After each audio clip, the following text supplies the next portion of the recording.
Oh man, here's the van. Does that mean the Jetta's done? No, it's down there, storage. But I bought another van that'll be here this week, and it hopefully has a good engine.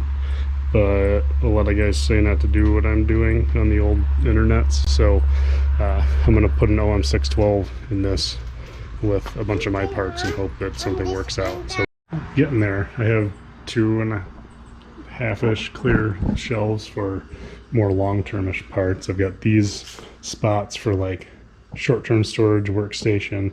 I can roll the cart, even though caster's jerked up, over to the van for bringing things back and forth, holding tools, parts washer I need fluid for, all the Jetta stuff stacked up, and I can get this bad boy fired up to my keyboard and mouse here so I can have the manuals up on the screen. So, ooh, it's here. So I got some stuff to put away. I need to hook power strips up, but it's starting to get late. I had kid duty tonight, so didn't really get too much done, but Dave came over again and helped me pull it up here just close enough I can kind of do it back and forth with stuff. But I think my plan will be to get both engines on stands before I tear components off, so I can do the same thing on each side and just do a side by side and see exactly what's the same, what's different. I'll try to make it a little more in depth, so maybe shorter videos of like a couple of the parts just to see what's what, you know, so people don't get super bored. They had a truck stuck in front of it and it got sprayed with mud when they pulled it out, but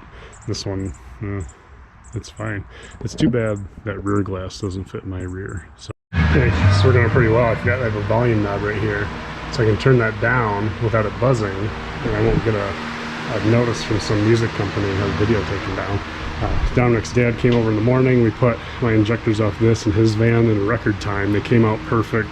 None of the threads need to be cleaned up. We were able to run a bolt with slots in it all the way down to get any little pieces, but fastest ever was 2 hours and 15 minutes total pulling his injectors, putting my basically brand new ones in, and had them back on the road. So really happy about that.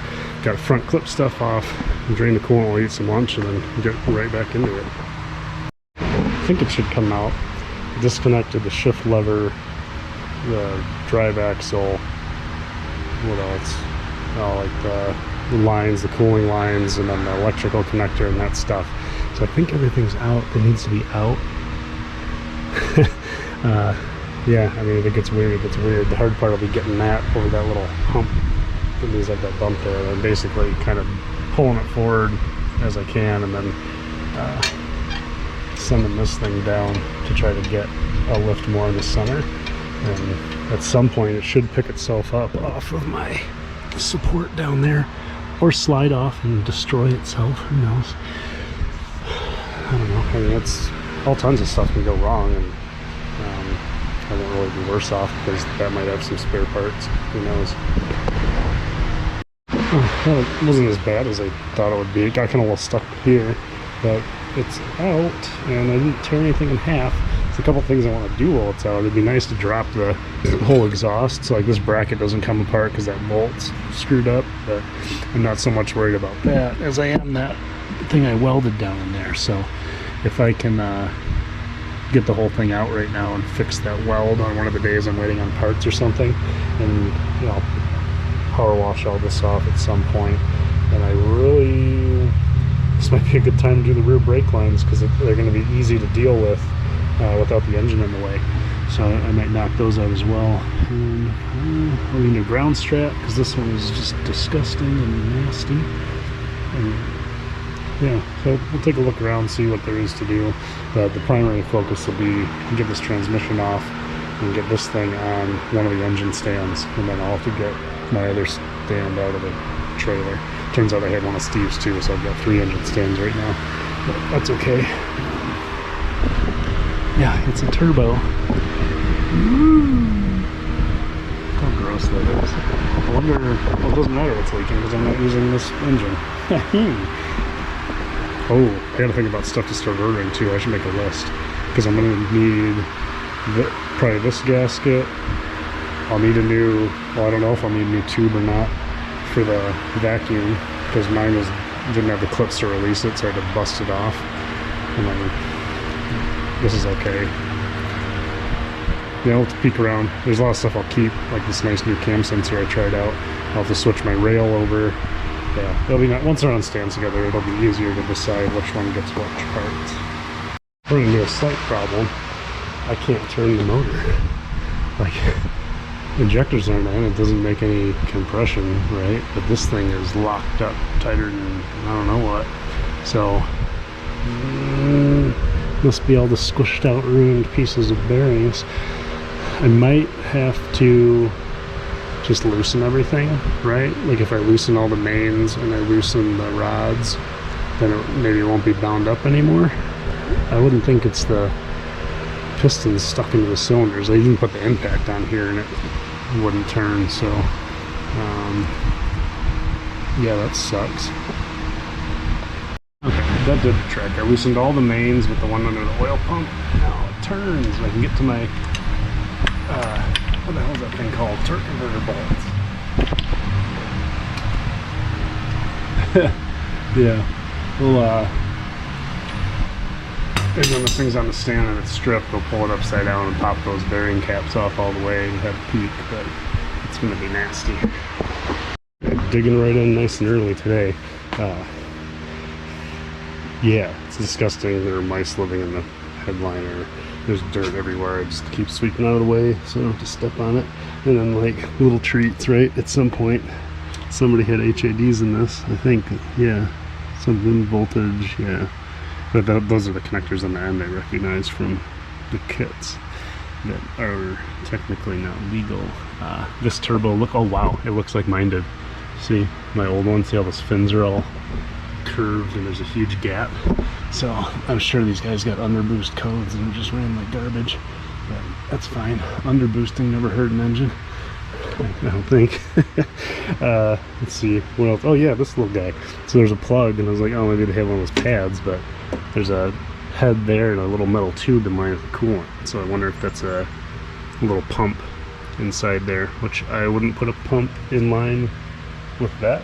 I would do it on some auxiliary, like you'd probably want it on this bypass or something to get things warm, because that'll block flow, but maybe it doesn't matter.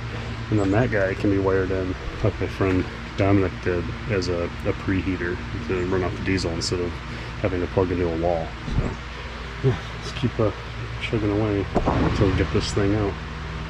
This is fun. I'm going to be able to use that bracket because I reached in there with a socket and I was like, oh, this is the wrong size. I thought it was a 13. And then pushed up and the bolt just pushed up because there was no nut on it. So I was like, oh good, maybe I can wiggle it out of the way, and then push. I was like, oh yeah, this fan doesn't have an exhaust. Or it does and it came in half, who knows. But yeah, parts are coming out pretty easy. The nice thing is when stuff like that, you know, this bolt was stuck, you just cut it. You got my cutter. So same thing with the AC, like cut that. There's a bunch of green junk in there, you can see it on this side. So I think I'm gonna go for a new compressor anyway and see if I can get my AC to work, because mine wasn't full of some kind of sealant that people were half-assing. It's just discharged. So when I put mine back together, I'll do new O-rings on the new compressor. Maybe it'll even come with them, and hopefully it'll just work. If it doesn't, then I'll find where it's leaking and fix it. Well, that was a process.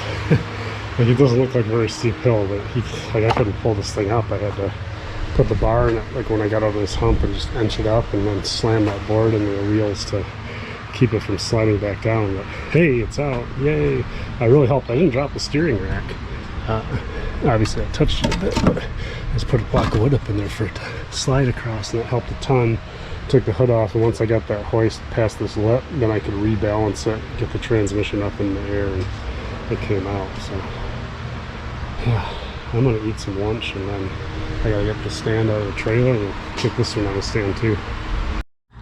I made a mess, but it's all done. So this is, hope I remember the numbers right, OM612 out of that 2002. This is the one 247, 647, OM647 out of my 2006. So I'm going to go back and forth, well, they're side by side, just one part at a time, and see what kind of stuff is actually different. One of the things I had heard is the flex plates are different. You can kind of see the mesh in the middle on this one is different than the one that came out of the 612. So I'll have to double check those numbers are right. If I say I'm wrong the whole time, I'll really feel like a jackass. But this one's not cracked, so that's good. But dimensionally, I didn't see anything different. I kind of looked where the open tooth is, and it lines up the same compared to the that hole that makes you only put it on one way. I don't remember what to call something like that, like an index. So I'll drag the transmission out of the way, I'll clean up a bit, put the tent away because I don't need to be outside anymore. And then that hood's in better shape than mine. Barely, but it is. So I might end up keeping that hood. It doesn't need to go back, I mean, nothing needs to go back on it really. Yeah, I'll probably bolt it up so it doesn't look too trashy, and it'll keep some of the water out of the stuff. And I need to look, because there's this thing, I don't know, like this and this were here. I don't know what they go to. They were already unhooked. They just go under. Maybe I can look at that right now. Oh, shit, man, I'm sore. I'm old and sore, and it all hurts. They go to the back. Like way to the back. Hold on.